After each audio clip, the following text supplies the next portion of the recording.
All right. Welcome to the Define Success podcast. I'm super excited for our conversation today. Matt King, you have an incredible ranch here. Thank you for having me out here. But so excited to talk with you about your progression, how you view success. So thank you for having me. Yeah, thanks for being here, man. It's a fun place, and like this is the definition of success: just out in the open with a bunch of cool animals. Absolutely. It was special driving up and being like, yeah, I could see myself here. It's fun. You are someone who places a lot of emphasis on legacy, and you want to put a good word out there, impact people. So just to break the ice here, what do you want your grandchildren to remember you as? What is something you want them to say about you? You know, I think more than anything, my goal in life is to make extraordinary experiences ordinary. And so my grandchildren will someday say like, oh yeah, that old dude sitting in the rocking chair, like he had an idea to buy a giraffe and he bought a giraffe. He had an idea to buy a zebra, he bought a zebra. Now I haven't bought the giraffe yet, but I would like to. But I think like more than anything, I just want my grandchildren, most importantly, my kids right now, because they're at the young age of 6 and 4 and 7 months, to just know that they can find the way or make the way to achieve whatever they want in life. I dropped out of college. And so a lot of people told me why I wasn't going to make it, why you had to have the degree, why I wasn't going to be successful, what mistake I was making. And look, like if I wanted to be a doctor, it would have been a huge mistake. If I wanted to be a lawyer, it would have been a huge mistake. There's still times where I think going back and getting a degree wouldn't be a bad idea. But I probably won't do it anyways. But at the end of the day, I want my kids, my grandkids to recognize that if they put their mind to something, they can do whatever they want. And I want to be remembered for somebody that challenged the status quo, didn't accept whatever story or narrative was given to them by their peers, their family, their mentors, their teachers, whoever gave them those stories. And I want them to remember me as somebody who was like super active, super playful, super fun, and just brought people together in very unique ways. That's so good. Your main role right now is the CEO of Gobundance. Yeah. For anyone that doesn't know what Gobundance is, can you give a brief overview of the organization? Yeah, so Gobundance is an entrepreneurial-based mastermind group. It's very similar to YPO, Vistage, Tiger 21, EO, all of those groups that have come together to put peers in a room to say, hey, let's collaborate a little bit, and let's figure out how to make each other better. What differentiates Gobundance, though, is we talk about the whole life. A lot of those groups focus on business or they focus on investment. And what the guys that founded Gobundance recognized was we can talk about business all day because that's what most of us are excited by. That's what most of us are pulled to, and that's what most of us are drawn to. But at the end of the day, we have to be better husbands. We have to be better fathers. What about our health? Is our health in check?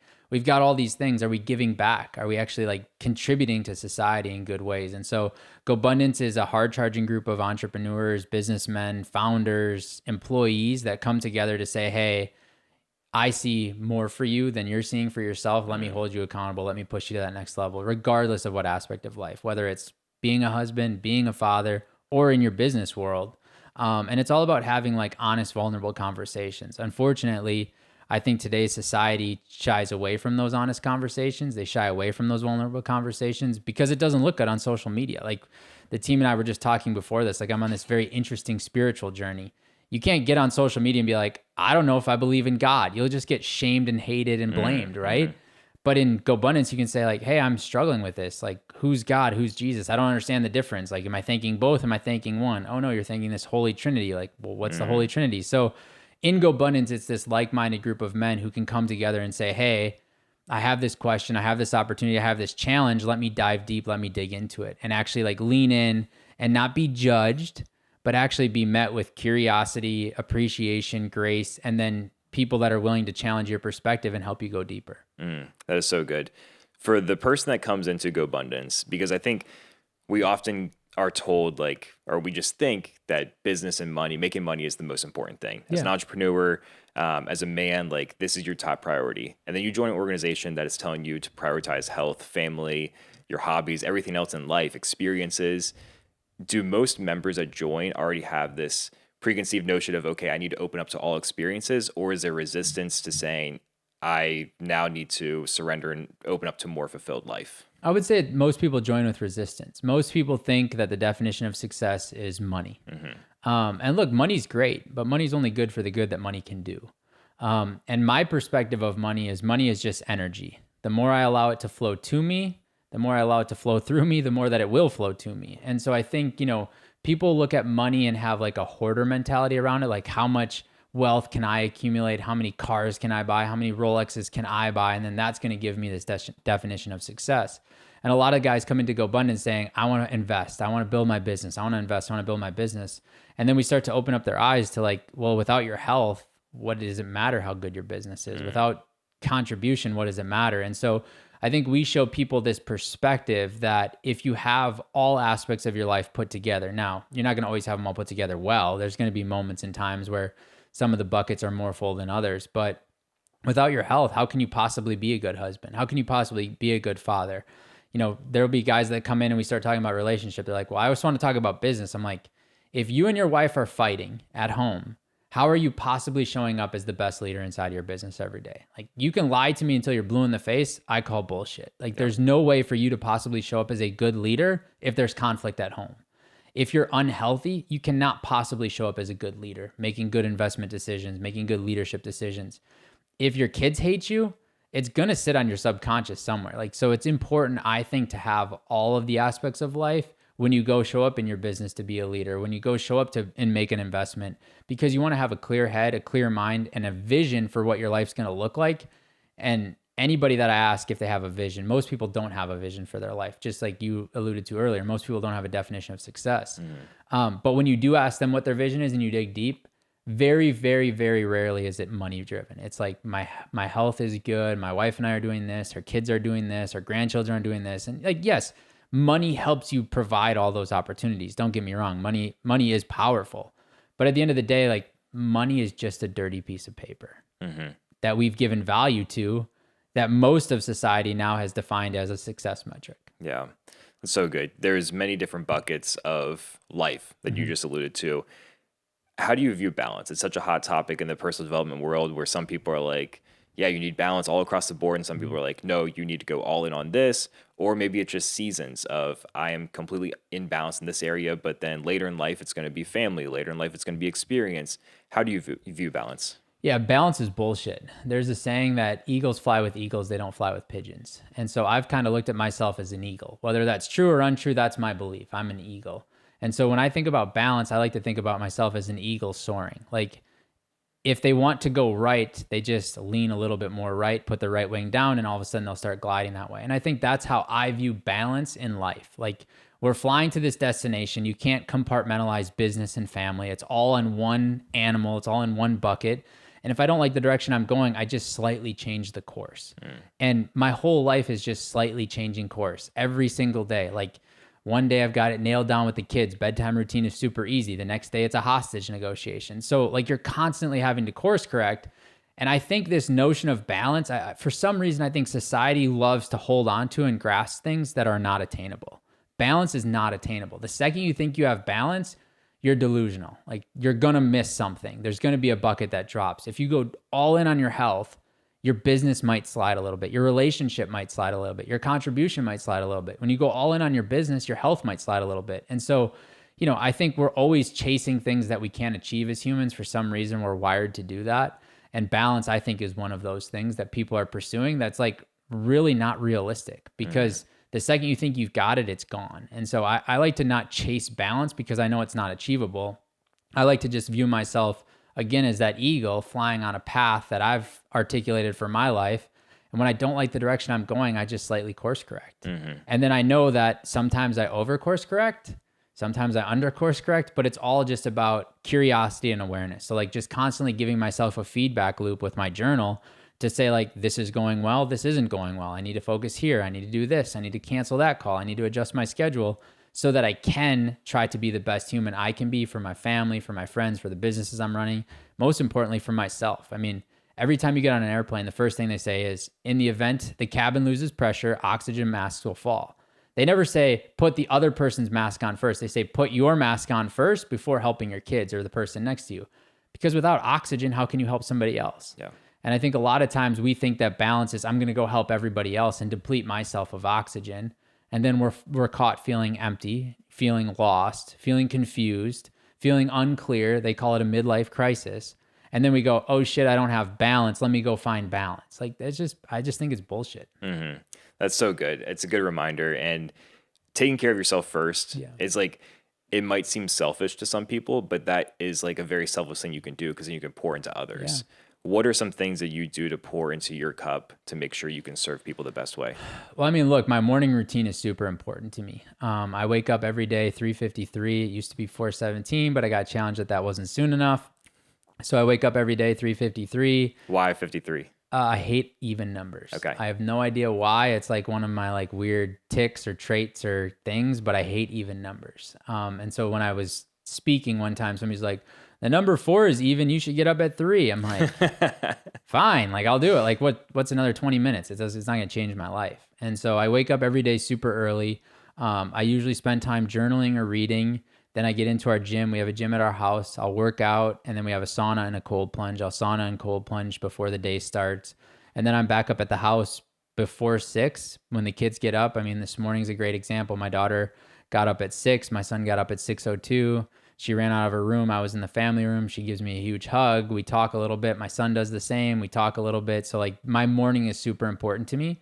But then getting a good start to my day. So I leave the house every day at 6:30, get to the office. This is my office, so that I have some me time before like the world starts to pour into me, right? Like, because usually, generally speaking, most people aren't making calls at 6:30, sending emails at 6:30. Now, a lot of people have recognized that for me, that's like a free space. And so they take advantage of that. Like I had a guy call me this morning. He's like, are you on your drive to work? I'm like, yes. He's like, do you have 15 minutes? I'm like, no, I got 13 minutes. Like, so it's really important to have some space before the day bombards you, whether it's thinking time, whether it's knock out some email time, whether it's just walking around the ranch and just having some like meditative time. For me, that's super important to myself. And then making sure that I prioritize my relationship with my wife. I mean, we have 3 kids, and so it's very easy at times to feel like teammates and not husband and wife. And so we're fortunate to have an amazing nanny that helps us out at home. And now every other Tuesday night, she stays late and we have a date night, and it's in the calendar and it's planned and it's scheduled and the kids are taken care of, so that we can go spend time together and like not have the kids to worry about and not just be teammates, but go talk about whatever we're working through, whatever's on the schedule, whatever we want to plan, how we're feeling, what we're working on, like just have that space. So those are the ways I pour into myself. The ranch has been a really unique opportunity for me. We bought it originally for my in-laws to move down here. Like I was trying to lure my mother-in-law and father-in-law into moving to Austin. And so we bought the ranch. It's like, hey, there's going to be endless projects here. You guys like doing projects. Now you'll come spend more time with the kids.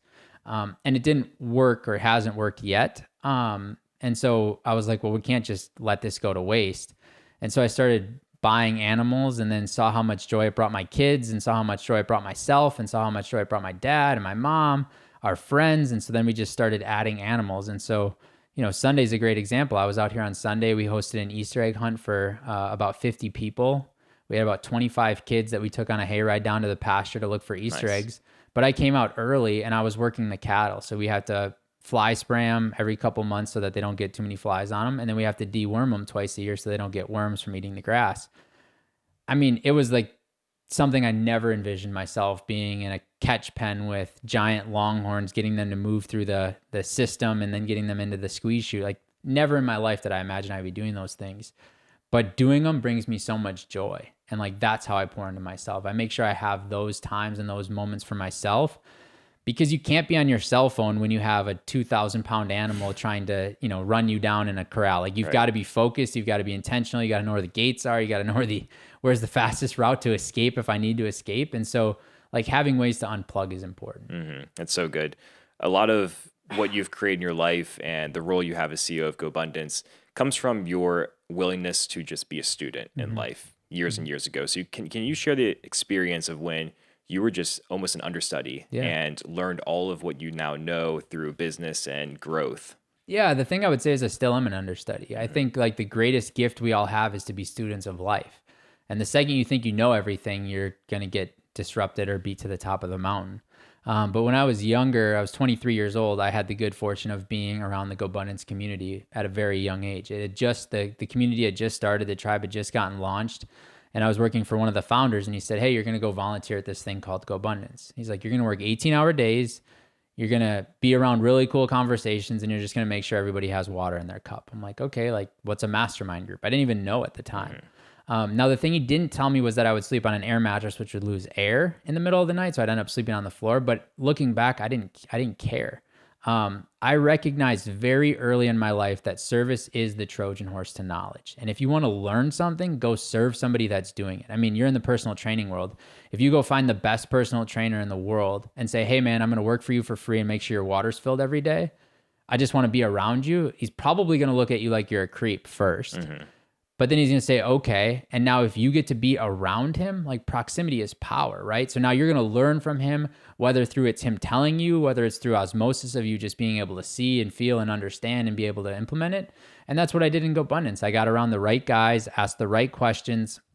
At the first Gobundance event I was ever at, two of the founders of Gobundance were going to golf. And they said, hey, we know you love to golf. Do you want to play with us? We have a spot for a fourth. And my response was, look, I would love to play, but I'd rather caddy. Like, I love to caddy. Now, yes, I caddied growing up and I enjoy it, but it's not nearly as fun as golfing. Mm-hmm. But I told them that because if I got to stand on the back of a golf cart at the time, one of the guys was worth probably $60 million. The other guy was probably worth $40 million. What would you pay for a conversation for 4 hours with two of those kind of people? So I was like, no, if I'm worried, I was thinking in my head, if I'm worried about my golf ball, and my golf game, I'm not going to be present to these conversations and be able to learn. So I stood on the back of a golf cart. I raked sand traps. I pulled the pin out. I washed their golf balls, because I got to be careful with how I say that, clean their clubs. And I learned so much in those 4 hours. Like, one of the greatest nuggets that I picked up in just that short amount of time was say yes and figure it out later. Like, one of the guys was talking about an opportunity, and the other guy said, just say yes and figure it out. He's like, well, I don't know how to do this. I don't know how to do that. He's like, just say yes and figure it out. You're talented. You're capable. And like, that's what I've done in my life now is, do you want to be the CEO of Gobundance? I don't know how to be a CEO of Gobundance, but I'll figure it out. So just say yes and figure it out later. And so like, that's how I got in the room. That's how I got around the guys. I continued to serve, continued to volunteer. And like, still to this day, I mean, we were just at an event the other week and the guys were done eating and I started clearing plates. One of the guys was like, what are you doing? I'm like, clearing the plates. He's like, dude, you're the CEO. I'm like, doesn't matter what I am. The plates need to be cleared. And then I had another guy come up to me a little bit later and he's like, man, just from watching you this week, I learned where I'm falling short as a leader. I'm like, okay, tell me more. He's like, I'm not showing up for my people the way that I want them to show up for me. He's like, when you were clearing those people's plates, that was a sign to me, like, I need to carry out the garbage at work. Like, I need to do the things that I'm asking others to do to show them that I'm not above that, I'm not below that, I'm willing to do what you're doing too. So that's how I got into the community. That's how I became a part of the tribe. And honestly, it's been one of the greatest gifts in my life. I've been around some of the coolest people I could have ever imagined, been in rooms I don't deserve to be in, had conversations I have no business being a part of, been on stage in rooms that, I always dreamed of just being in, whether it was just working for the hotel or actually sitting at a table. I was like, I just want to be in this room. Mm-hmm. And now I'm fortunate enough to stand on the stage and be able to lead those conversations and speak to those men and actually create change and transformation in their lives. Mm-hmm. So good. Where did that willingness to grow come from? Because at 23, most people are worried about like, I'm going to work a job that's paying me money, not sacrificing to be around high level people or, playing video games or going out and partying. Where did that willingness to grow come from? I think it just came from like growing up an athlete. You, as an athlete, you have to grow, like you have to evolve. And I was lucky enough to not be that great of an athlete. So it wasn't just winning naturally and it was easy. I had to put in the work. I had to put in the energy. I had to put in the effort. I had to learn. I had to ask questions. I had to do more than everybody else. But when I did that, I saw the results. I saw the rewards. I was like, oh, well, if I just apply the same concept to my life in business, that too shall happen to me. And like, I remember growing up in high school, I was the goalie. Now I'm 5'6" now, but I was probably 5'4.5" in high school.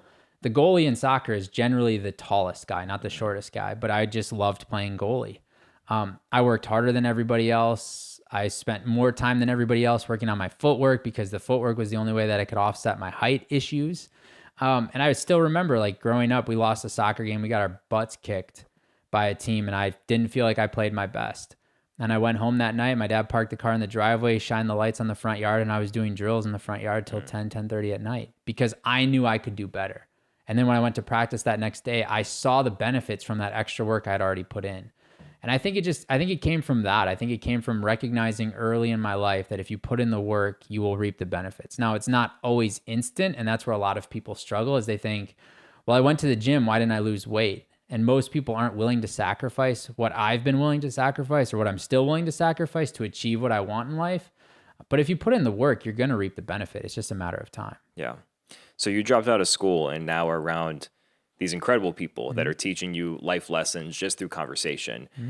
How do you weigh a degree versus mentorship, real world experience?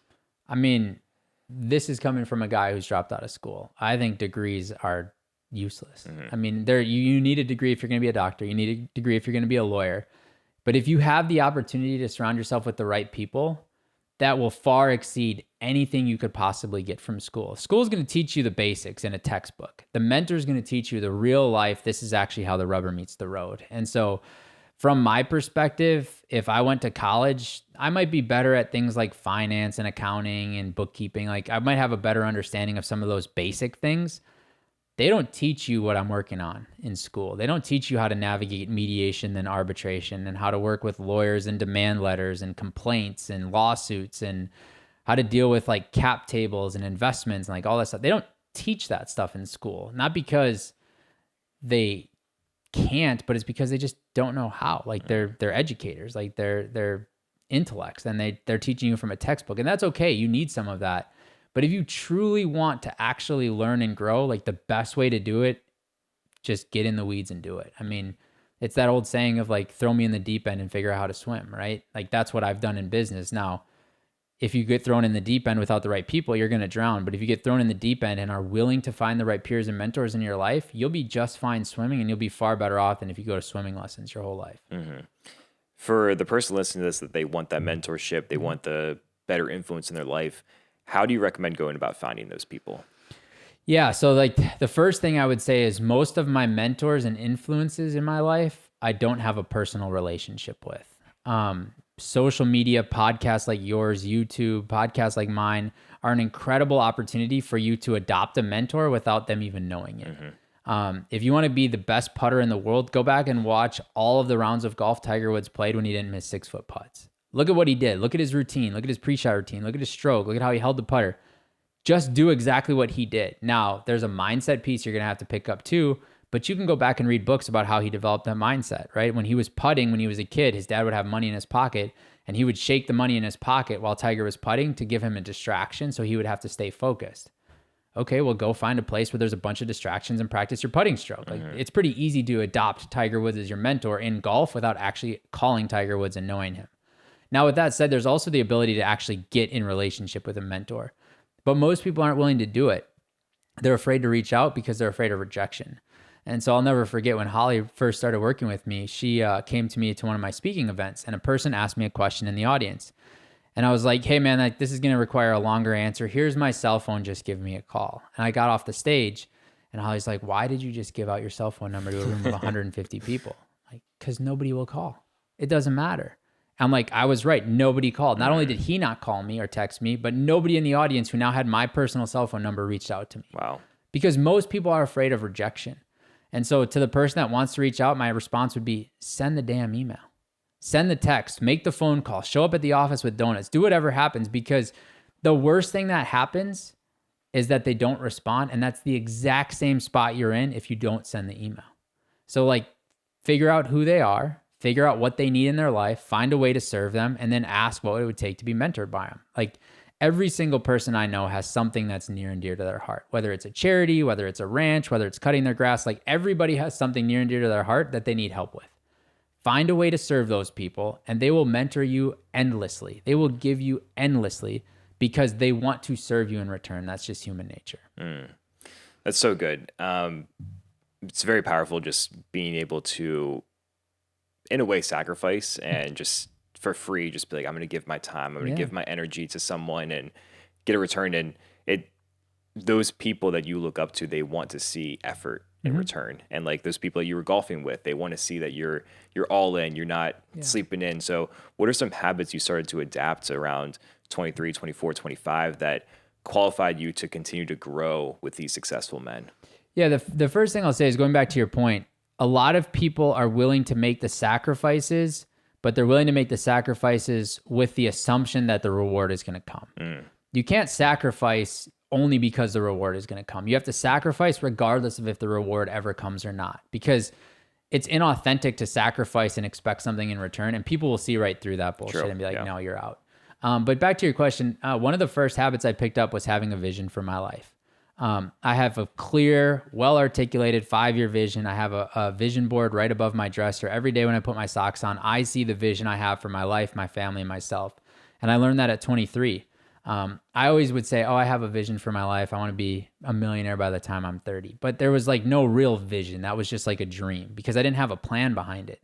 So the first thing I did was I adopted creating a vision and having a vision for my life, like a very well-articulated 5-year vision that reads like a Disney movie. And I read it 52 times a year, so once a week. I'm reading that 5-year vision. I'm training my subconscious mind like, this is the life we're going out to get. This is the opportunity we're going out to chase. Like, let's find it. The other thing I did was I started setting goals. Now, I've always been a big goal setter, but it was always like, I want to win a state championship, or I want to win this game, or I want to do these things. It was very like linear and like not written down, not talked about, not reviewed. It was just in my head. And I recognized at 23, when I was learning from David Osborne, who I'm still fortunate to be very close with today, that if you have goals and you write them down and then you review them, you totally transform what goal setting can do for your life. So it was all about having a vision for my life and then setting goals. Like, those were the two most important habits. The other one that really benefited me was reading. I read a bunch of books. Like we were talking a little bit earlier, like As a Man Thinketh is one of my favorite books ever. If you go pick up my copy of it, there's sticky notes, there's pencil, there's pen, there's highlighter. Like, I engage with it, I play with it, I use it, I understand it, I create parallels to my life that I'm in today and try to comprehend it. And reading books like Ego is the Enemy by Ryan Holiday totally changed my perspective on ego. And reading things like Think and Grow Rich and Rich Dad, Poor Dad, Richest Man in Babylon, Pay Yourself First. Like, all these books, I just started consuming as much information as I could. But my goal was always to take one nugget from every single book and apply it to my life. Like, one of the best books I read, I was 23 years old. I was probably 23 years old. I read Rich Couples Finish Last. It's like a book nobody's ever heard of. Mm-hmm. And the whole premise of the book was, when you're dinks, dual income, no kids, live off of 100% of one person's salary, save 100% of the other person's salary. And I remember going to my girlfriend at the time, who fortunately now is my wife. And I was like, hey, you're making more money. Let's save 100% of your salary and let's live off of mine. She's like, what, why? Like, cause it's going to set us up financially to be in a way better spot. And that single thing that we did for 2 years put us in a position to actually buy a house in Austin when we moved. I mean, the house was $270,000. I never thought my first house would be $270,000. And mind you, it was 1,200 square feet. But because we saved the money, we actually had the money to put as a down payment to actually make that purchase. That same house we sold right at the beginning of COVID for $584,000. Like, that simple book taught me dual income, no kids, live off of one salary, save the other, put us in a position to buy the house, which put us in a position to more than double our money over the course of 5 years, and then allowed us to like kind of parlay and grow that into other opportunities. So always picking up one nugget from a book, I think, is important as well. Mm-hmm. Very good. I want to go back to what you said about goals and vision, because we hear that all the time. Set a vision for yourself, set goals on January 1st and try to execute them. I think we've all been in a situation where we've set goals or casted a vision that doesn't align with what we actually want. And you get like a couple months into this goal and you're not taking action because you're like, I really don't care to have this. Or you draw the vision board and you have a car on there. It's like, I don't really care to have that car. You stop taking action.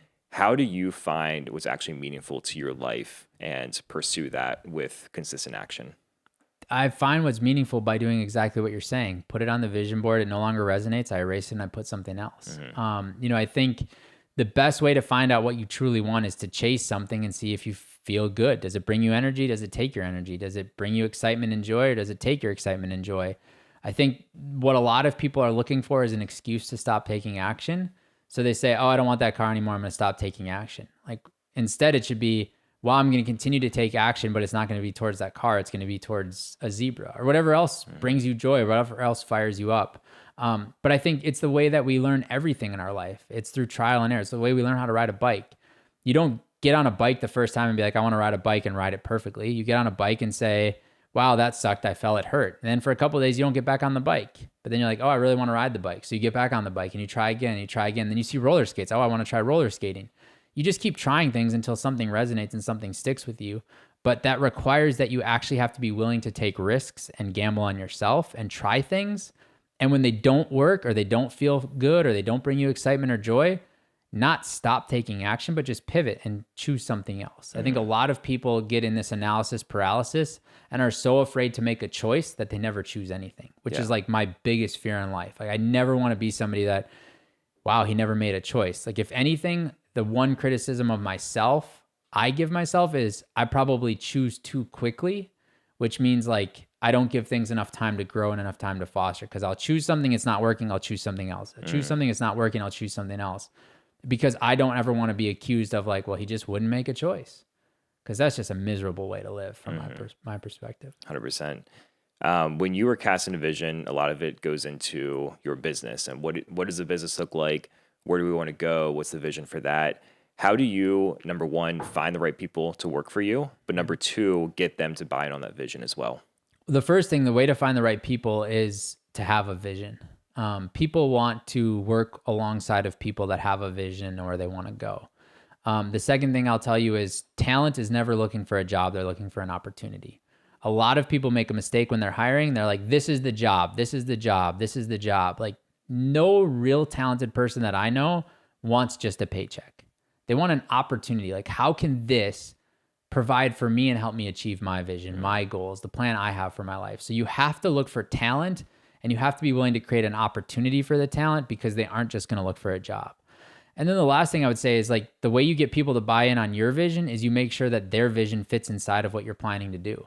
If they see a way to achieving everything they want in their life by working alongside you because they see how big your vision is and they see how willing you are to take risks and take chances, they'll come to work with you every single day because they'll know that you're in the trenches not only for your vision, but for their vision as well. And then making time throughout the year to stop and say, hey, how are you doing? How's it going? Did you buy that car? Did you get your daughter that car? What happened with this? Where's that going? And like actually show you care and help them move some of those balls forward. I mean, at the end of the day, again, we all just want to be seen, loved, and heard, which is another way of saying like we all just want to serve one another. If you serve the people you're working with, they will serve you in return. They'll run through brick walls because they know you're going to do the same for them. Yeah, so good. How do we best go about that? Because I feel like in especially your space, you get a lot of people with strong personalities that want to achieve a lot and they can be seen as like disruptors and they want to keep moving up, keep progressing. To some leaders, that might be a threat. And they might be like, nope, you're going to stay in this box because you're not going to surpass me, or we're not going to do things your way. We're doing it my way. How can you be open-minded to those big thinkers and also invest in them to make sure that their dream is fed? I mean, my number one dream is that everybody working inside of my organization is bigger and better and smarter than me. Like the second I become the top, the organization has a ceiling on it and we will forever stay at that top. Like that is like awful from a leadership perspective. My point of view, that's like an awful way to think. And reading the book Ego is the Enemy, I think will shine some light on that perspective. But at the end of the day, I know that I'm a growth-minded individual. So if the people inside of my organization are pushing me to grow, I too will grow. If they're growing, I'm going to have to grow because I have to become a new leader to manage that person. I want the disruptors in our organization. I want the challengers in our organization. I want the people that want to be CEO because guess what? If I can help them get there, I too am going to win. And then I don't have to be CEO. I can help them from the sidelines on the board or something else and watch them thrive and watch them achieve all their goals. And like, there's no more fulfilling thing in life than seeing other people achieve what they want to achieve in life. The thing when people have ideas, from my perspective, the way to lead them is to say like, okay, that's an interesting idea. Let's try it. Even if you think it's not going to work, try it because you want to show them, hey, it was a great idea or it was a terrible idea. And you too will learn in that process by letting them take that opportunity. So there's a lot of times where people on the team do things that I'm like, I wouldn't do it that way, or I don't think that's the right way, or, oh, that doesn't work. But I let them try. And then I follow up with them after the fact. How did it go? Did it go as you thought? What was good? What was bad? And I ask questions. I use accountability a lot to help hold them accountable to doing what they said they were going to do. Now I'm still like a control freak at certain things. Like when I'm speaking, I like to create my PowerPoints, unfortunately, like the last minute because that's how I best prepare. But at the end of the day, like those are things that I have to deliver on. So it's important for me to have my finger on it, my pulse on it, and like my signature on it. But there's a lot of decisions like on a day-to-day organization. Like yesterday, we were on our team call with my leadership team, and we were talking about one of the problems we have in the business. And I'm fortunate that the people I get to work with know that we don't bring problems, we bring solutions. So it's not like, hey, the wall needs to be painted. Like, okay, cool. So what color should we paint the wall? So this lady, Stephanie, on our team said, hey, we have this problem. Here's my proposal as to how we should handle it. Like, great, go with it. She's like, do you have any questions? I'm like, no, that's your proposal. You've thought about it way more than I've thought about it. I don't know if it's going to be the right answer, but like, let's try it and see if it works. And so I just said, great, go for it. Now you start empowering your people to act, and that brings them so much joy. That brings them so much more excitement to come to work every day because they feel like they have their finger on it. I mean, I did the same here with our ranch manager. We were redoing some fences, and we were in the back pasture, and I didn't want to split the back pasture into two. I didn't think we needed to. And in Spanish, because he doesn't speak English, he was telling me why we needed to split the back pasture in two so we could do pasture rotation back there, so we could get better grass, all this stuff. I didn't really want to do it, but he was like, it's going to be way better. I'm like, great, do it. Like, go for it. Like, if that's what you think is going to make this place better with your experience, which is way more than my experience, do it. Like, who am I to tell you to stop? And so he built a cross fence in the back pasture that looks amazing, and I think is going to be very functional, because now looking back, I'm like, oh yeah, he was right. Like, this is going to be better. Like, now I can do more things that I want to do with this space. Like, he was right. So I think you just got to empower your people. Yeah, it's very powerful and feels good for the receiving end of that. Yeah. Like, you feel like you're part of a bigger purpose, not just completing tasks and checking off things on a to-do list. Yeah, I mean, because of that example with the ranch, like Beto, he like looks at this place like it's his. Yeah. Because I've given him autonomy to do what he thinks is best. And so he cares about it way more than if I just told him, like, do this, and this today. Like, nothing more, nothing less. Instead, I'm like, hey, I have this idea. What if we do something like this? You do whatever you want to do. And I let him go. I mean, he's done things here that A, I would have never thought of, and B, are far more detailed and beautiful than I would have ever been able to create it myself. And it's because he thinks it's his too. And it is. Like, this is his place. Like, I talk to him all the time. I'm like, dude, my house is your house. Whatever you want to do, this is your place. Now, of course, I trusted him. He had to earn that opportunity. It wasn't day one, do whatever the heck you want. But because he's been with me so long, he's earned that trust. He's earned that opportunity. And now he does treat this place like it's his. Mm-hmm.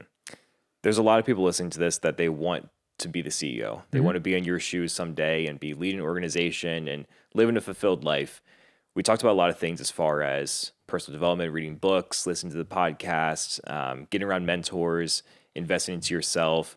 Is there maybe one or two things that are like your cheat code for, hey, right now you are just a dreamer and you want to be CEO? Here's what the first step is. Yeah, the first step would be go out and chase something that you want outside of being the CEO. Because a lot of people want the reward and the status and the title, but they aren't willing to sacrifice what it takes to get there. So I would say go out and run a marathon. Like, see if you're willing to sacrifice what it takes to train for a marathon, or you're training for an Ironman. See what it takes to train for an Ironman. See how much of a full-time job it is to get on the bike, get in the pool, run when you don't want to after a long day, when it's hot as hell here in Texas. Like, see if you truly can make the sacrifices that are going to be required to achieve and receive the reward and the results that you desire. Most people aren't willing to do it. Most people just want to be CEO.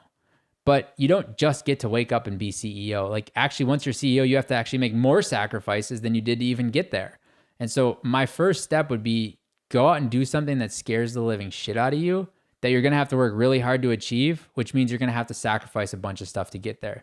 Because building the muscle of being willing to make sacrifices, I think, is one of the most important muscles you'll need as a CEO, because you're not going to be able to please everybody. You're not going to be able to be all things to everybody at all times. You're going to have to make sacrifices. And knowing that you have the ability to do that is very important. And you can learn that, you can build that, but most people aren't going to be willing to do it. 100%. What role does mental strength play in all this for you? I mean, I think mental strength is a big part of it. But I think mental strength comes from belief. It comes from vision. And those two things bring you confidence. And once you have confidence, now all of a sudden you can get competence, and now you can have mental strength. I think a lot of people think that mental strength is just you're either born with it or you're not born with it. I would tell you right now, I think mental strength is a season. Like, there are seasons where I would tell you like mentally I'm stronger than I've ever been. And there are days where I would tell you mentally I am a disaster and I'm totally weak and I'm questioning every single thing I do and if I'm truly capable of doing it. And so I think it goes back to having that really clear, compelling vision and then building up the confidence through your goals and achievement of your goals to have the confidence that you can actually achieve that vision. And then just understanding that like you're truly capable to find the way or make the way to do whatever you want in your life. So long as you're willing to do the sacrifices that are required, you really can accomplish anything. And once you know that, mental strength becomes pretty easy. That's really good.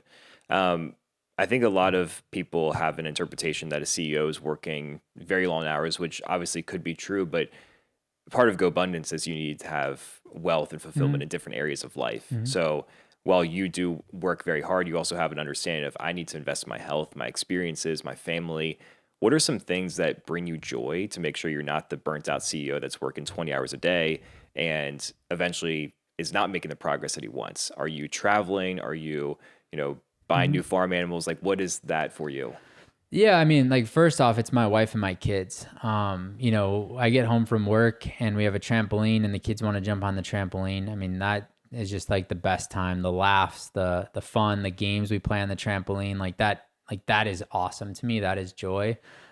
It's also creating experiences for people. We're at a season in our life where we're not traveling quite as much as we'd like. Just with the 7-month-old, it's kind of locked down for a little bit. I mean, we're still traveling, but it's not nearly as freely as we would desire yet, but it will get back to that point. And then the ranch has become a really big outlet for me. I mean, even this morning, I got here just before 7 and one of our cows in the back pasture is about to have a baby. So I went back there with a flashlight and I was checking on her to see if she's had the baby. And I'm super excited. Is it going to be a girl or a boy? And we want it to be a girl because if it's a boy, we'll probably just steer it and sell it for nothing. But if it's a girl, she could be worth a lot of money. So like those are the things that are bringing me joy. But I would say like the thing that brings me the most amount of joy is growth. And so like even in 2 weeks, we have bees coming to the ranch. So I'm reading about bees. Never did I think I'd be reading about bees. Now we've hired a beekeeper because I don't want to get stung. But I still want to know about them. So like I just read yesterday that at this season right now, the queen bee lays over 2,000 eggs a day. Wow. In the hive. I'm like, holy shit, that's amazing. It brings me joy to learn. It brings me joy to grow. Because then I can go share that with somebody else and be like, I didn't know that. And then they fact check you because they think you're just a fraud. And they're like, wow, you're right. That's really serious. I'm like, yeah, like I'm learning, I'm growing, I'm expanding. And so like for me, that's what brings me the most amount of joy is just constantly evolving and trying to be a better human. This morning I was listening to the podcast that I did with Blake Eastman and he talks a lot about nonverbal communication. And I'm like, man, I've done a lot on the communication side. I had a communications coach, but like I need to go deeper there because in order to communicate with my children and my wife as life gets more chaotic, I need more skills. I need more tools. And so like that awareness brought me joy this morning. It's like just becoming a better version of myself every single day, wherever I can, is probably one of the ways that I avoid burnout. I love that. How do you define success? Man, for me, success is all about making extraordinary ordinary. Like it's literally about making extraordinary experiences, extraordinary moments, like just part of the ordinary life. It's not necessarily materialistic, but it's just like cool moment making things. I mean, here at the ranch, we have 2 baby zebras and, seeing like we had a guy redoing the front gate and he was just an older Hispanic guy. And he came up to the house to get water and he's like, are those zebras? I was like, yeah, they're zebras. He's like real zebras? Yeah, real zebras. He's like, I've never seen a zebra. Can I pet it? I'm like, yeah, you can pet it. Like, so like seeing those moments, that's success. Like seeing somebody really, truly feel joy and have an experience that's most would say is extraordinary, but becomes very ordinary to me, my family, our friends. Like that's what I look at as success. Yeah, it's so cool. What is something you believe in that most people disagree with? I believe money is just energy. The more I let it flow through me, the more I let it will flow to me. Most people think I'm absolutely batshit crazy when I say that, but I really just think of money as energy.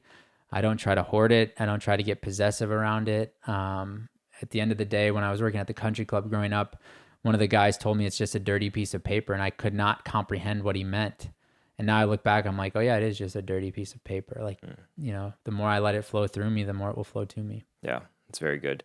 My last question for you, for someone listening to this that they want to be successful, they don't know what steps to take, what advice would you leave them with? Wake up an hour earlier than you are already and do something in the morning that's painful. Like work out, get in the cold plunge, get in the sauna, like get up earlier and don't hit snooze. Why? And snooze is just a way to set up your life for like, I'm not ready for that yet. I'm not ready for that yet. I'm not ready for that. Like if you're telling God, the universe, whatever you believe in, you're not ready for waking up, you're also telling God or the universe, you're not ready to be CEO. You're not ready for the money. You're not ready for the opportunity. You're not ready for the family, the wife, anything. Like you're telling the universe, I'm going to snooze everything because I need a couple more minutes of sleep. And I just think subconsciously that starts to program your mind into like, oh, I don't need that yet. I don't need that yet. I'll wait. I just think it's a very, very bad habit to develop. I agree. It's so good. Matt, absolute pleasure to share this time with you. Thank you so much for sharing all this wisdom, and just appreciate you for being such an inspiration to everyone. Yeah, thanks, man. Thanks for all you're doing on the journey. I love it. Absolutely. Good, Haley? Good. Sweet. Is that what you Thank wanted? you. That was great. Is that good? Yeah, Okay, cool. perfect. What'd you think?